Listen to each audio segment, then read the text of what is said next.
एक अधिकारी ने बोला है कि उसके नीचे एक्सपेंशन जॉइंट है और ऊपर क्रैक आ गया। तो एक्सपेंशन जॉइंट अगर नीचे होता है तो ऊपर भी जो है एक्सपेंशन जॉइंट ही होना चाहिए। एक्सपेंशन जॉइंट के ऊपर जो है आप कंक्रीटिंग नहीं कर सकते हैं। एक साथ जो है पूरा गर्डर अगर पुल का कास्ट कर देंगे तो वो पुल जो है वो टिक नहीं पाएगा। इस प्रकार की अगर गड़बड़ी होगी तो फिर इस पुल का भी अंजाम वही होगा जो अगवानी घाट सुल्तानगंज पुल का हुआ, खगड़िया और भागलपुर को जोड़ने वाला पुल को हुआ। लेकिन ये फॉल्ट कुछ और लगता है।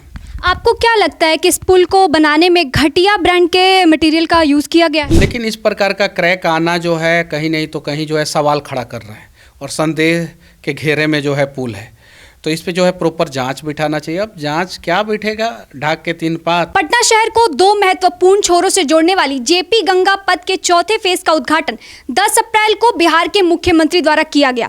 उद्घाटन के 72 घंटों के अंदर ही ये दरार की खबरें आ रही हैं। नमस्कार, मेरा नाम है महिमा सिंह और आप देख रहे हैं सच टॉक्स। इसी मुद्दे पे बात करने के लिए हमारे साथ बीजेपी के युवा नेता मनीष कश्यप जी मौजूद हैं। मनीष जी, आप एक युवा नेता होने के साथ साथ एक सिविल इंजीनियर भी हैं, तो आप क्या कहते हैं, क्या कारण रहा? देखिए, मैं वहाँ पे अभी गया नहीं हूँ, मैं जाके वहाँ पे देखूँगा। दरारें आई हैं, अभी कुछ स्टेटमेंट भी आया है अधिकारी लोगों का कि एक्सपेंशन जॉइंट जहाँ पे होता है उस एक्सपेंशन जॉइंट के बगल में जो है ये क्रैक है। देखिए, मैं सिविल इंजीनियर हूँ और मुझे पता है एक्सपेंशन जॉइंट क्या होता है और एक्सपेंशन जॉइंट पे किस प्रकार से क्रैक आता है। अगर एक अधिकारी ने बोला है कि उसके नीचे एक्सपेंशन जॉइंट है और ऊपर क्रैक आ गया, तो एक्सपेंशन जॉइंट अगर नीचे होता है तो ऊपर भी जो है एक्सपेंशन जॉइंट ही होना चाहिए। एक्सपेंशन जॉइंट के ऊपर जो है आप कंक्रीटिंग नहीं कर सकते। अगर वहाँ पे रोड बना है, आरसीसी स्ट्रक्चर है वहाँ पे, तो उसको ट्रिमिक्स किया जाता है। ट्रिमिक्स में जो है स्टील यूज किया जाता है और स्टील जब जो है स्टील अगर यूज किया गया वहाँ पे, ऊपर से कंक्रीटिंग किया गया, उसके बावजूद क्रैक आ गया, तो ये वहाँ पे जो है कंस्ट्रक्शन फॉल्ट है।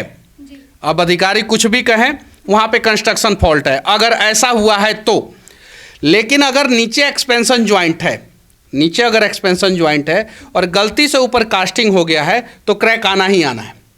तो ऊपर कास्टिंग नहीं होना चाहिए था, पहले एक्सपेंशन जॉइंट के ऊपर कास्टिंग नहीं होनी। आपने देखा होगा पुल के बीच में जो है एक्सपेंशन जॉइंट देते हैं गर्डर के लिए।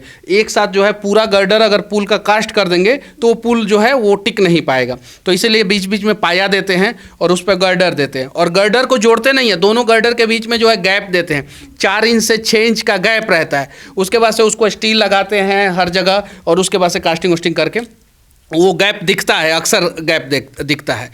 तो वो तो गैप यहाँ पे नहीं है। तो मैं जाके देखूँगा कि वहाँ पे क्या है क्या नहीं है। मुझे पता चला और उसके बाद से मैं जाने वाला था तो यहाँ पे आंधी तूफान और बारिश ये सारी चीज़ें जाके देखूँगा और एग्जैक्ट जो है उसका जो भी प्रॉब्लम होगा वो मैं बताऊँगा, दिखाऊँगा। लेकिन गड़बड़ी तो है। क्या ये दरार जल्दबाजी का कारण है? जल्दबाजी का कारण नहीं है, समय तो बहुत ज़्यादा लग गया। 2013 का ये प्रोजेक्ट है, 2025 तक कंप्लीट नहीं हुआ। सिर्फ और सिर्फ 25 किलोमीटर बनाना था, 20.5 किलोमीटर बनाना था। 20.5 किलोमीटर का रोड जो है कहीं ज़मीन पे है और कहीं जो है पुल पे है और उसके लिए जो है 12-13 साल लग गया। तो जल्दीबाजी तो नहीं है, ये चीज़ें हैं। नीतीश कुमार जी चाहते थे कि ये जो है प्रोजेक्ट जो है किसी भी हाल में जो है 2018 से लेके 2020 तक कंप्लीट हो जाए। अभी जो है 2025 है, ये चीज़ है। तो गड़बड़ी तो है और इस प्रकार की अगर गड़बड़ी होगी तो फिर इस पुल का भी अंजाम वही होगा जो अगवानी घाट सुल्तानगंज पुल का हुआ, खगड़िया और भागलपुर को जोड़ने वाला पुल को हुआ। जी, आए दिन देखा जाता है कि बिहार में इस तरह के हादसे होते रहते हैं, पुल गिरते रहते हैं, तो कैसे होगा फिर बिहार का विकास? देखिए, इस पे तो कार्रवाई होना चाहिए। अभी जो है इसी विभाग से जुड़े एक अधिकारी थे, शायद से उनके ऊपर ईडी का रेड हुआ तो करोड़ों रुपया उनके घर पे पाया गया। ये चीज़ है, तो कार्रवाई तो होना चाहिए, ज़बरदस्त कार्रवाई होना चाहिए। जब तक सरकार का हंटर जो है ज़ोर से नहीं चलेगा ऐसे भ्रष्ट अधिकारियों पे, तब तक इस प्रकार की समस्याएं देखने को मिलेगी। लेकिन फिर से मैं कह देना चाहता हूँ, मैं अभी नहीं देखा हूँ उस पुल को। समाचार पत्रों के माध्यम से जो प्राप्त जानकारियाँ हुई है उस हिसाब से हम बता रहे हैं। जो फ़ोटो दिख रहा है वो फ़ोटो एक्सपेंशन जॉइंट का क्रैक वैसा नहीं होता है। एक्सपेंशन जॉइंट का क्रैक एकदम स्ट्रेट होता है, उस प्रकार से एक्सपेंशन जॉइंट का क्रैक नहीं होता है। अगर एक्सपेंशन जॉइंट नीचे है तो एक्सपेंशन जॉइंट हमेशा स्ट्रेट होता है। पुल पे जो है वो गाड़ियाँ चलती है, तो वाइब्रेट होता है पुल, गाड़ियाँ चलती है तो वाइब्रेट होता है। तो वो वाइब्रेशन अगर पूरा पुल को एक साथ कनेक्ट कर दिया जाए विदाउट एक्सपेंशन जॉइंट, तो वो पुल इतना ना ज़्यादा वाइब्रेट होगा कि वो पुल ऑटोमेटिक गिर जाएगा, ऑटोमेटिक गिर जाएगा।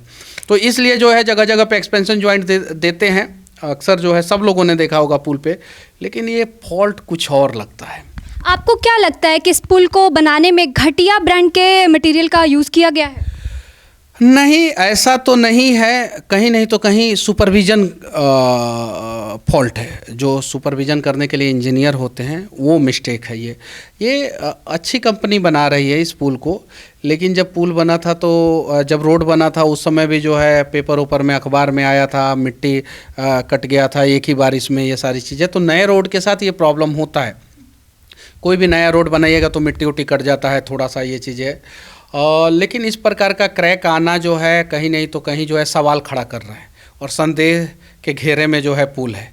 तो इस पे जो है प्रॉपर जांच बिठाना चाहिए। अब जांच क्या बिठेगा, ढाक के तीन पात, कातिल भी तुम और न्याय करने वाले भी तुम, तो ये चीज़ है। तो अब क्या होगा पता नहीं है। चलिए, बहुत बहुत धन्यवाद। तो आप सुन रहे थे मनीष कश्यप जी को, जिनका कहना है कि इस मुद्दे पर जांच बिठानी चाहिए। बाकी आप क्या कुछ कहते हैं कमेंट करके ज़रूर बताएं।